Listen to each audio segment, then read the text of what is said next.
Halo adik-adik, semua selamat datang di channel YouTube Apriana dan selamat belajar tentang permintaan dan penawaran yang akan menjadi topik bahasan kita pada hari ini. Saya akan menjelaskan mengenai teori permintaan dan penawaran yang mungkin kalian semua belum tahu. Video ini akan berguna untuk memahami video-video kakak berikutnya.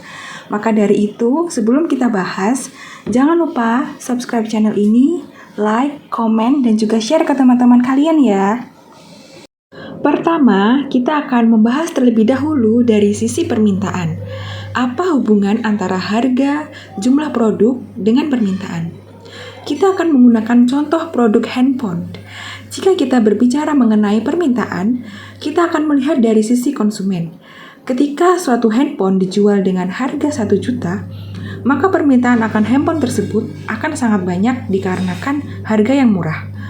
Maka akan banyak konsumen yang mampu untuk membeli handphone tersebut.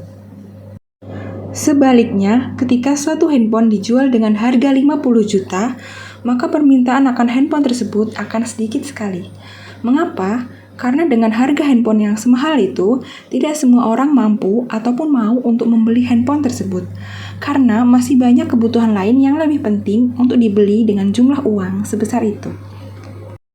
Nah, dengan penjelasan kakak tadi, maka terbentuklah kurva permintaan berikut ini. Sekarang, saya akan menjelaskan dari sisi penawaran. Berbeda dengan permintaan yang melihat dari kacamata konsumen, dari sisi penawaran, kita akan melihat dari kacamata penjual. Jika kita berbicara mengenai penjual, maka satu hal yang menjadi tujuan utama adalah memaksimalkan profit dan meminimalkan biaya produksi. Kita akan menggunakan contoh produk handphone lagi. Katakanlah suatu produk handphone jenis tertentu memiliki biaya produksi semisal 1 juta.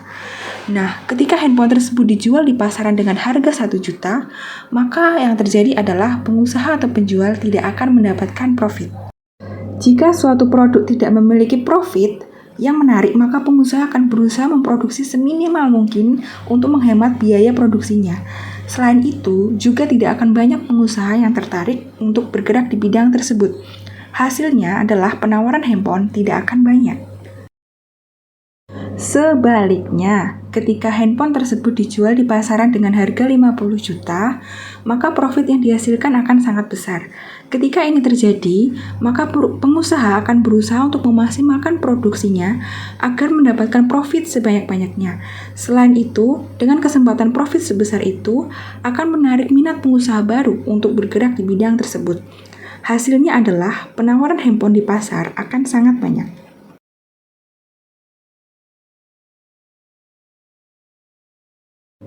Nah, dari kedua penjelasan kakak tadi, maka terbentuklah kurva permintaan seperti ini. Sekarang pertanyaannya adalah, apa hubungan antara kedua kurva tersebut? Jadi, kedua kurva tersebut jika disatukan akan ditemukan titik keseimbangan, atau yang biasa disebut dengan titik equilibrium.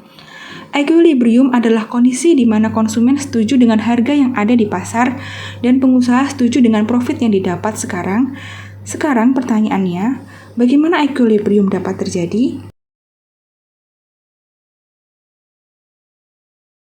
Kita akan menggunakan contoh handphone lagi. Sebagai konsumen, kita pasti ingin mendapatkan harga handphone yang semurah mungkin.